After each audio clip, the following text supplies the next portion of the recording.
Nagdala naman ng malakas na ulan at hangin ang Typhoon Ineng sa Baguio City. At dahil sumabay ito sa oras ng uwian, maraming commuter ang naperwisyo. Ang ilang commuter naman sa Bontoc Mountain Province na stranded sa dami ng nag-aagawan ng mga sasakyan. Napanatili ang Typhoon Ineng ang lakas nito habang mabagal na lumalapit sa extreme northern Luzon.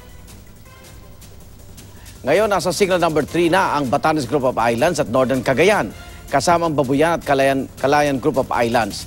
Signal number 2 naman sa nalabing bahagi ng Cagayan, Northern Isabela, Kalinga, Apayao, Abra at Ilocos Norte. Signal number 1 naman sa ibang bahagi ng Isabela, Ifugao, Mountain Province, Benguet, La Union at Ilocos Sur.